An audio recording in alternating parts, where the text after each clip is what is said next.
Good morning வணக்கம். இது doctor நாங்கள் எப்படி இருக்கணும் நிகழ்ச்சி. ஸோ இன்னைக்கு எபிசோடில் வந்து ரொம்ப ஒரு காமனான டிசீஸ், அதுவும் இப்போ வந்து மழை சீசனில் வந்து குழந்தைங்களுக்கு மட்டும் இல்லை பெரியவங்களுக்குமே இது ரொம்ப ஒரு காமனான டிசீஸ் தான்.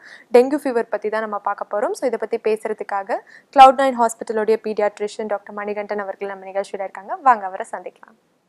வணக்கம் டாக்டர். வணக்கம். ஸோ நான் முன்னாடி சொன்ன மாதிரி ரெய்னி சீசன்னாலே வந்து ஃபஸ்ட்டு பயப்படுறதே டெங்கு ஃபீவர்னா அதுக்கு தான் இல்லையா?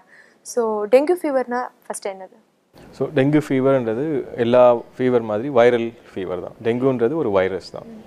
அது அந்த ஃபீவர் எதனால் பயப்படுறாங்க அப்படின்னா, டெங்கு ஃபீவர் வந்து ரொம்ப காமனாக வர்றதாலையும் அது வந்து ஈஸியாக சீக்கிரமாக ரொம்ப சாதாரணமாக இருக்கிறவங்க ரொம்ப சீரியஸாக ஆயிடலாம், ரொம்ப சீரியஸாகவும் ஆயிடலாம்.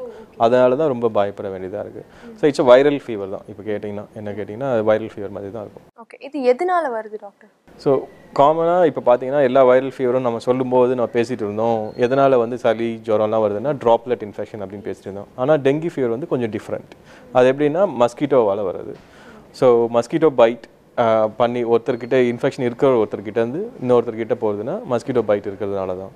ஸோ ஈடிப்ஸ் எஜிப்டின்னு ஒரு மஸ்கிட்டோ பேர் இருக்குது. அந்த மஸ்கிட்டோ தான் வந்து ஒரு பர்சன்கிட்ட இருந்து இன்னொரு பர்சன்கிட்ட கொண்டு போய் கொடுக்குறது. ஸோ அதனால் எங்கெல்லாம் மஸ்கிட்டோ பைட் இருக்கோ அங்கெல்லாம் டெங்கு ஃபீவர் இருக்கும்.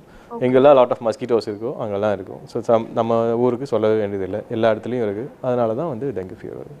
ஓகே, இது வந்து எவ்வளோ ஆஃபனாக வரும் டாக்டர்? மஸ்கிட்டோ பைட்டா இல்லை இந்த ஃபீவர் வந்து இப்போ ஒன்ஸ் வந்துட்டு அவங்கள க்யூர் பண்ணிட்டோம் அப்படின்னா அதுக்கப்புறமா அவங்களுக்கு திரும்பவும் அது ரெக்கவர் ஆகுறதுக்கு சான்சஸ் இருக்கா? இல்லை, ஒன்ஸ் வந்துட்டுச்சுன்னா யூஸ்வலாக வந்து அதுக்காக வந்து அவங்க ரெக்கவர் ஆகிட்டாங்கன்னா அது ஏன் அப்படி ரெக்கவர் ஆகிறாங்கன்னா அவங்களுக்கு இம்யூனிட்டி கொஞ்சம் டெவலப் ஆகுதுன்னு அர்த்தம். அதுலேயே ஒரு 2-3 டைப் இருக்குது. அந்த வேறு டைப் வந்தாலே தவிர ஒரு டைப் தான் அந்த ஏரியாவில் காமன். அப்படின்னா ரெக்கவர் ஆகுறதே கஷ்டம்னு சொல்கிறீங்களா, இல்லை எல்லாருக்குமே ஈஸியாக ரெக்கவர் ஆகிடலாமா? கொஞ்சம் பேருக்கு வந்து மைல்டாக தான் வரும், அவங்க தானாக ரெக்கவர் ஆயிடுவாங்க. ஆனால் கொஞ்சம் பேருக்கு வந்து ரொம்ப சீரியஸாகவும் போகலாம். ஸோ அவங்களுக்கு வந்து நிறைய சப்போர்ட் தேவைப்படும்.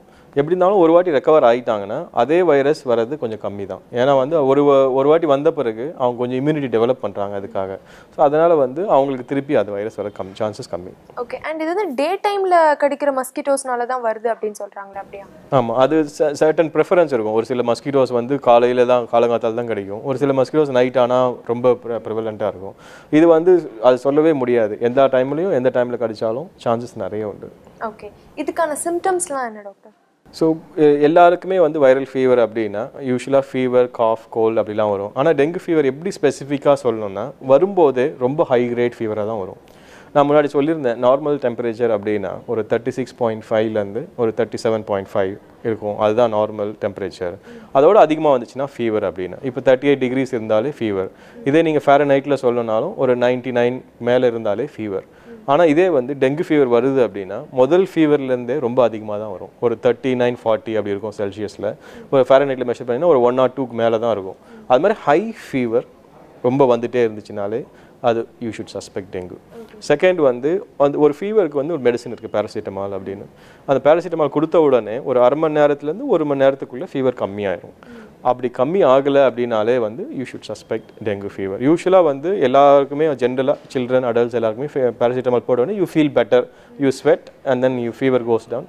அது போகணும். அது மாதிரி போட்டும் குறையலை, ரொம்ப ஸ்லோவாக தான் குறையுது அப்படின்னா we will add another medicine to decrease the fever. அந்த மாதிரி கட்டத்தில் you should suspect dengue. Okay, so fever வந்து temperature fluctuation இல்லாம கன்சிஸ்டன்ட்டா வந்து ஹை ஃபீவரே இருந்தா அது வந்து ஹை சான்ஸ் ஆஃப் டெங்கு.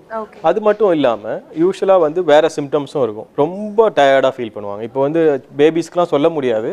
ஆனால் அதே வந்து ஒரு 4 year old 5 year oldன்னு பார்த்தீங்க வச்சுக்கோங்க, யூஸ்வலாக அவங்க ஓடி ஆடி விளையாடிட்டு இருப்பாங்க. பையனோ பொண்ணோ பார்த்தீங்கன்னா அவங்களால ஒன்றுமே பண்ண முடியல. யூஸ்வலாக நார்மல் ஃபீவரும் பார்த்தீங்கன்னா உடனே ஒரு கொஞ்சம் ஃபீவர் வரும், கொஞ்சம் டல்லாக இருப்பாங்க.